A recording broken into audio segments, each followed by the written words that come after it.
ஜெய் ஜெகத்மாதா தேவி பகலாமுகி. ஓம் ஹ்ரீம் பகலாமுகி வரதே சர்வ சௌபாகிய பிரதாயினி. சமஸ்த பக்தானாம் சர்வ அபீஷ்டம் சாதய சாதய ஹ்ரீம் ஓம் ஸ்வாஹா.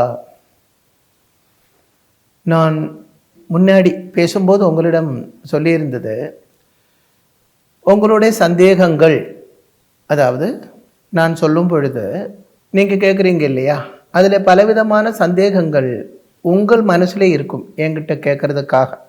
ஒரு அம்மா சென்னையில் இருந்து எழுதியிருக்காங்க, தன்னுடைய மகன், அவருக்கு 3 ஆண் குழந்தைகள் இருக்கிறது. மூத்த ஆள் MBBS படிக்கிறதுக்காக ஆஸ்திரேலியாவிலே அனுப்பி வச்சாச்சு. அங்கே போய் 1.5 வருஷம் படிச்சுட்டு அதை விட்டுட்டு இந்த பையன் திரும்பி வந்திருக்கான். எனக்கு படிக்க விருப்பம் இல்லை, என்னால் முடியாது அப்படி சொல்லி திருப்பி வந்துட்டு இப்போது சென்னையிலேயே ஒரு கம்ப்யூட்டர் சென்டரில் வேலை பண்ணுறானா. பெரிய சேலரி ஒன்றும் இல்லை. 2வது பையன் என்ஜினியர் ஆகணும் அப்படின்னு நினச்சிட்டு அவர் சென்னையிலே சேர்ந்து படிச்சிருக்காரு. அவரும் கொஞ்சம் போயிட்டு அந்த படிப்பை பிரேக் பண்ணியிருக்கிறார். இனி என்ன செய்ய வேண்டும் என்று தெரியாமல் இருக்கிறார். 3வது பையன் இப்போ +2 முடிச்சிருக்கிறார், நல்ல மார்க்கில் பாஸ் பண்ணியிருக்கிறார். இவரை எதில் விடலாம், என்ன படிக்க வைக்கலாம்? முன்னாடி உள்ள 2 பசங்களும், இந்த 3வது பையனோட அண்ணன்மார் 2 பேரும் தங்களுடைய படிப்பு இடையில விட்டு வந்தாச்சு. இந்த பையனுக்கும் இப்படி ஒரு சூழ்நிலை உருவாகுமோ என்று அந்த அம்மா பயப்படுறாங்க. மிடில் கிளாஸ் ஃபேமிலி, பல லட்சங்கள் செலவு பண்ணுறதுக்கு ஏற்கனவே செலவு பண்ணி அதில் ஃபெயில் ஆகிருக்கிறது. அந்த அம்மா சொல்லியிருக்காங்க, முதல் பையனை அனுப்புறதுக்கு முன்னாடி, ஆஸ்திரேலியா அனுப்புறதுக்கு முன்னாடி அவங்க ஃபேமிலி ஜோதிஷி என்று சொல்லப்பட்ட சிலவரிடம் அபிப்பிராயம் கேட்டிருக்காங்க. பையனை அனுப்பி வை, படிக்கும் அப்படி சொல்லித்தான் இவங்க இவ்வளோ பணம் செலவு பண்ணி அனுப்பி வச்சது. இப்போ அந்த அம்மாவுக்கு ஜோதிஷத்திலே நம்பிக்கை இல்லாத ஒரு அவஸ்தை வந்த மாதிரி தான் அவர் அந்த லெட்டரில் எழுதியிருக்கிறது. நான் என்ன சொல்கிறது என்றால், இங்கே ஜோதிஷத்தோட பராஜயம் அல்ல. இவங்கள் ஃபஸ்ட்டிலே பார்க்கப்பட்ட அந்த ஆச்சாரியன் சாஸ்திரியமாக ஜோதிஷம் தெரிஞ்ச ஆள் அல்ல என்று தான் நினைக்கிறேன். ஏனென்றால் எப்பவுமே ஜாதகம் பார்க்கும் பொழுது, படிப்பை பற்றி பார்க்கும் பொழுது, தொழில் பற்றி பார்க்கும் பொழுது, தனம் இது சம்பந்தமாக பார்க்கும் பொழுது, இது 3ம் கால்குலேஷன் செய்துட்டு இதில் பவர்ஃபுல்லான கிரகம் ஏதோ அதை தான் நம்ம எடுக்க வேண்டும். என்றால் இந்த காலம் நம்ம எதுக்கு குழந்தைகளை படிக்க வைக்கிறோம்? ஒருத்தங்கிட்ட கேட்டால் என்ன சொல்லுவான்னா, தம்பி நீ எதுக்கு படிக்கிறே அப்படின்னு கேட்டால், சீக்கிரமாக ஒரு வேலை கிடைக்கணும், வேலை கிடைச்சாச்சுன்னா இஷ்டப்பட்ட ஒரு பொண்ணை கல்யாணம் பண்ணி அப்படியே வாழ்க்கையை செட்டில் ஆகிடணும். இதை தவிர வேறு எந்த திங்கிங்கும் கிடையாது. சமூகத்தை பற்றி, சொசைட்டியை பற்றி, ராஜ்யத்தை பற்றி, நாட்டை பற்றி ஒன்றும் திங்க் பண்ணுற, ஏன் தன்னுடைய ஃபேமிலியை பற்றி கூட திங்க் பண்ணுறதில்லை. அப்படி காலம் மாறி போய்விட்டது. அப்போ படிக்கப்பட்டது எதுக்கு என்றால் ஒரு உத்தியோகம் சம்பாதிக்கிறதுக்காக மட்டும். அந்த ஒரே எய்ம் தான் இந்த படிக்கப்பட்டவர்களெல்லாம் இருக்கிறது. இது ரொம்ப மோசமான ஒரு எய்ம் தான், ஒரு திங்கிங் தான். அப்படி வரக்கூடாது. எதுக்கு நம்ம வித்யாபியாசம் பண்ணுறோம் அப்படி என்றால், நல்ல விதமாக பேச வேண்டும், நல்ல விதமாக சிந்திக்க வேண்டும், நல்ல விதமாக செயல்பட வேண்டும். இது ஒன்றும் இப்போ கிடையாது. படிக்கிறது எதுக்கு படிக்கிறோம்? உத்தியோகத்துக்காக. அந்த ஒரே எய்ம் தான் இருக்கிறது. அதே மாதிரி இப்போ நம்ம கதை மாதிரி போக வேண்டாம், இங்கே வந்துடலாம்.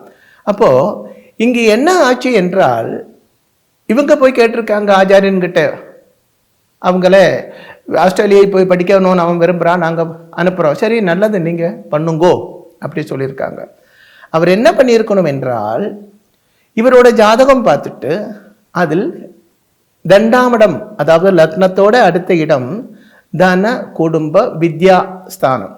அங்கே தனஸ்தானத்துக்கு அதிபனாக இருக்கப்பட்ட கிரகம், வித்திக்கு அதிபனாக இருக்கப்பட்ட கிரகம், அதே மாதிரி 10ஆம் இடம் தொழில் ஸ்தானம், இதுக்கு அதிபனாக இருக்கப்பட்ட 10ஆம் பாவாதிபன். இது 3 கிரகங்களையும் கால்குலேஷன் பண்ணிட்டு இதில் பவர்ஃபுல்லாக இருக்கப்பட்ட கிரகம் ஏதோ அதே பேஸ் பண்ணி தான் இவன் படிக்க வேண்டும். ஏனென்றால் நீ படிக்கிறதுக்காக, சம்பாதிக்கிறதுக்காக இல்லையா, தொழில் பண்ணுறதுக்காக. அப்போ எது செய்தால் உனக்கு தனம் வருமோ, தொழில் ஆக அது யூஸ் ஆகுமோ, அதுதான் நீ படிச்சிருக்க வேண்டும். ஏனென்றால் டிகிரி, உன்னோட பேருக்கு பின்னாடி டிகிரி எழுதி வைக்கிறதுக்காக நீ படிக்கவில்லை, உத்தியோகத்துக்காகத்தான் நீ படிக்கிறது. அப்போ உன்னுடைய படிப்பு நாளைக்கு ஒரு பரிதி வரைக்கும் தானே, ஒரு ஏஜ் வரைக்கும் தான் படிக்கிறது. அப்போ அந்த படிப்பு இன்னொரு ரூபத்தில் மாறுறது, அதாவது இவனோட தொழிலாக மாறுறது. அப்போ ஏற்கனவே சொல்லப்பட்ட அந்த பையனுக்கு மருத்துவராக இருக்கக்கூடிய யோகம், மருத்துவராக இருந்து சம்பாதிக்கக்கூடிய யோகம் ஜாதகத்தில் இல்லை. அதுதான் காரணம். அது எப்படி கண்டுபிடிக்கலாம் என்றால், வித்யாஸ்தானம், தனஸ்தானம், கர்மஸ்தானம். கர்மஸ்தானம் என்றால் தொழிலிடம் என்ற அர்த்தம். இந்த 3 இடங்களுக்கும் அதிபனாக இருக்கப்பட்ட கிரகத்தில் எந்த கிரகம் பவர்ஃபுல்லாக இருக்கிறதோ அந்த கிரகம் எதை கால்குலேஷன் பண்றதோ, எதை பேஸ் பண்றதோ அதுதான் இவர் படிச்சிருக்க வேண்டும். அப்படி படிச்சிருந்தால்தான் நாளைக்கு அந்த படிப்பு நமக்கு தொழில் ஆக மாறும், அதிலே இருந்து நமக்கு வருமானம் உண்டாகும். அந்த அம்மாவோட 2வது பையன் ஜாதகத்திலேயும் என்ஜினியர் ஆகக்கூடிய யோகம் இல்லை. அதுதான் அவருக்கு அந்த படிக்கக்கூடிய இன்ட்ரெஸ்ட் வராமல் இருக்கிறது.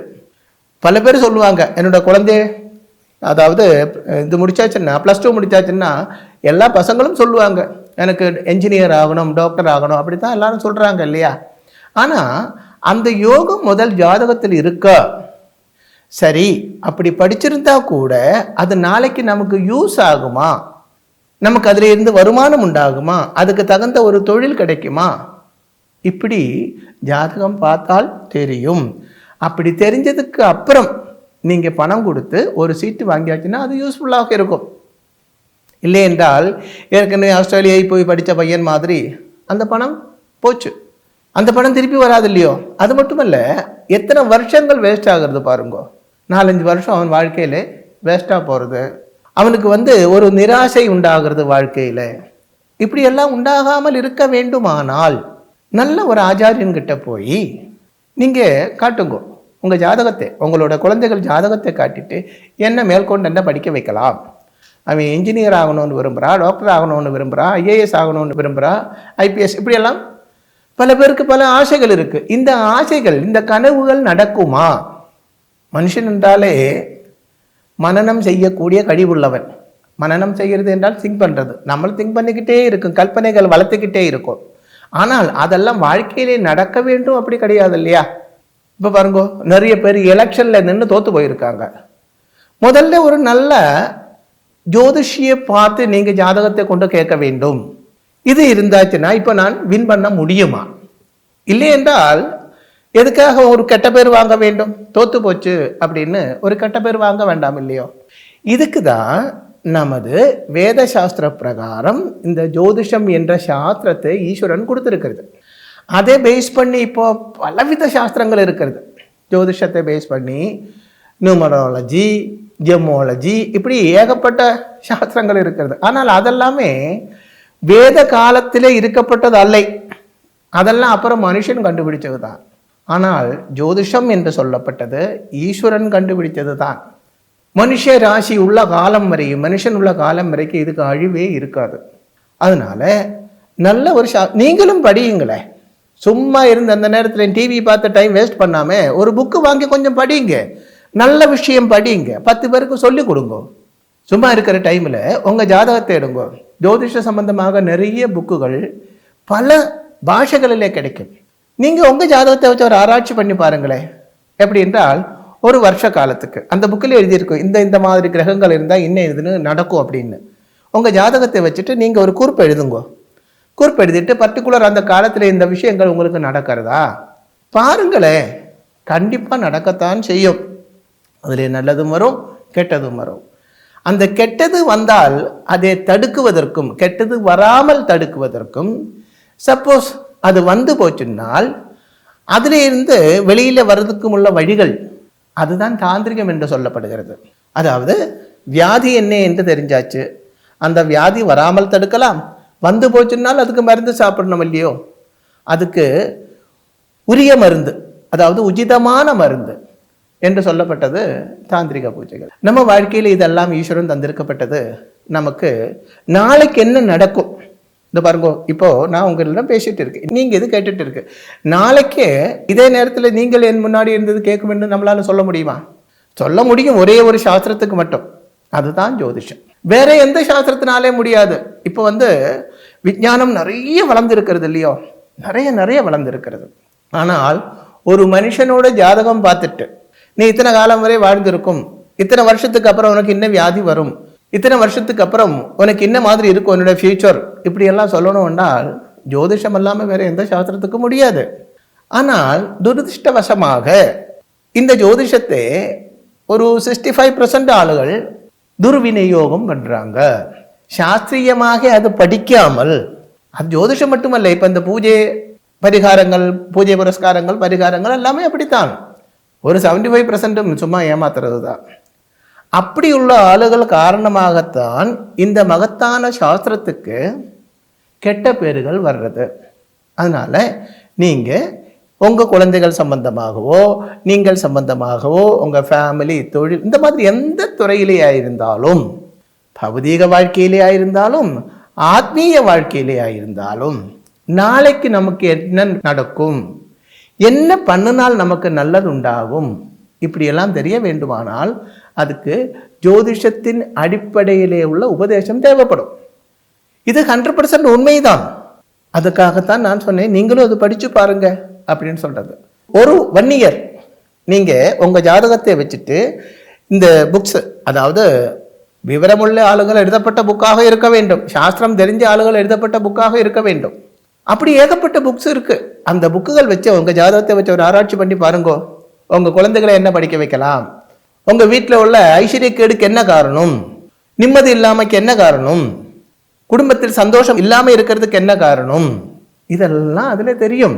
இந்த ஆராய்ச்சி பண்ணி பாருங்க. கொஞ்சம் நம்ம இது பாருங்க, எப்ப பார்த்தாலும் டிவி பார்த்துட்டு இருக்குன்னு சொல்லியாச்சுன்னா நீங்க உங்களோட புத்திக்கு வர்க்க கொடுக்கறது இல்லையேன்னு அர்த்தம். நம்ம புத்தியை நம்மளே தீட்டுங்கோ. உங்க ஃபேமிலி, உங்க குழந்தை, இதை பற்றி நீங்க திங்க் பண்ணுங்க. அதனால நமக்கு நம்மளோட ஃபியூச்சரை பற்றி தெரியறதுக்கு ஈஸ்வரன் தந்திருக்கப்பட்டது தான் நமது ஜாதகம். அதாவது நம்மளோட டெஸ்டினி. டெஸ்டினா தலையில எடுத்து, அது கையில எடுத்து வச்சு பார்க்கறது தான் ஜாதகம் என்று சொல்லப்பட்டது. அந்த ஜாதகத்தில இருந்து தெரிஞ்ச ஒரு ஆள்கிட்ட கொண்டு போய் கொடுக்குற, உங்களுக்கும் கொஞ்சம் தெரிஞ்சிருந்தால் அவன் தப்பு சொல்லியாச்சுன்னா நீங்க சொல்லலாம். சிலவர் வந்து சொல்லுவாங்க, சுவாமி நான் அஸ்வதி நட்சத்திரம் கன்னி ராசி அப்படி சொல்லுவாங்க. அஸ்வதி நட்சத்திரத்துக்கும் கன்னி ராசிக்கு எந்த சம்பந்தமும் கிடையாது. பரணி நட்சத்திரம் துலா ராசி அப்படி எல்லாம் சொல்லுவாங்க. அஸ்வதி நட்சத்திரம் என்றால் அது மேட ராசி தான், வேற ராசி வராது. இது கூட தெரியாத ஆளுகள் அவங்க சொல்லுவாங்க, நாங்க எத்தனை வருஷ காலமாக பார்க்கிறோம். அப்படி இல்லை. ஒருவன் 4, 3 சேர்த்தாச்சுன்னா 7 என்று கரெக்டா உங்களுக்கு தெரியும்னா, ஒருத்தன் தப்பா சொல்லியாச்சுன்னா ஏய் அது அப்படி இல்லை இப்படித்தானே உங்களால சொல்ல முடியும் இல்லையோ. அதனால நீங்க வருஷத்துல ஒரு வட்டமாவது உங்க ஜாதகம் எடுத்துட்டு நல்ல ஒரு ஆச்சாரியனை போய் பாருங்கோ, இல்லை அவரை வீட்டில் கூப்பிட்டு நீங்க பாருங்கோ, எல்லாவரோட ஜாதகங்களையும் பாருங்கோ. அப்போ நாளைக்கு என்ன நடக்க போகுது, தோஷம் என்றால் அந்த தோஷம் வராமல் தடுக்கிறதுக்கு என்ன பண்ணலாம், இப்படி எல்லாம் அது பார்த்தால் தெரியும். ஏற்கனவே சொன்னப்பட்ட அந்த அம்மாவோட பையன் மாதிரி தன் குடும்பத்தில் இருக்கப்பட்ட தனத்தை தேவையில்லாமல் செலவு பண்ணி அவனுக்கும் உபயோகம் இல்லை, குடும்பத்துக்கும் உபயோகம் இல்லை, அப்படி போகும்படி ஒரு சூழ்நிலை உங்க குடும்பத்தில் உருவாகாமல் இருக்கட்டும். ஜெய் ஜெகத்மாதா தேவி பகலாமுகி. நான் சொல்லப்பட்டது உங்களுக்கு புரிஞ்சிருக்கும் என்று நினைக்கிறேன். அம்பாள் அனுகிரகம் பண்ணி இப்போ நான் பேசுறதும் நீங்க கேட்கறதும் அந்த மகாதேவியோட அனுகிரகத்தினால தான். என்னிலே இருந்து பேச வைக்கிறதும் உங்களில் இருந்து கேட்க வைக்கிறதும் அந்த மகாதேவி தான். நான் என்ன நினைக்கிறதோ அதேபடி உங்களுக்கு அது புரியட்டும் என்று அம்பாளிடம் வேண்டுகொள்கிறேன். ஜெய் ஜெகத்மாதா தேவி பகலாமுகி.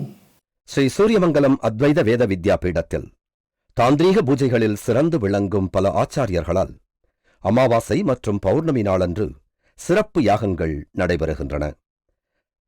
இந்த யாகங்களில் கலந்து கொள்வதன் மூலம் அன்னை ஸ்ரீ பகலாமுகி தேவியின் அருளால் நம் சர்வதோஷங்களும் நீங்கி சகல சௌபாகியங்களும் நம்மை பரிபூரணமாக வந்தடையும்.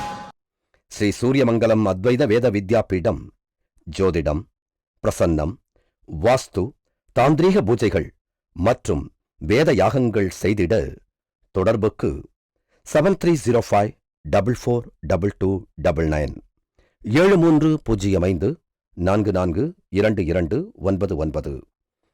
தொடர்பு மையங்கள் சென்னை, கோவை, பெங்களூரு, ஹைதராபாத், விஜயவாடா, டெல்லி, மும்பை, திருநெல்வேலி, டெக்சாஸ்.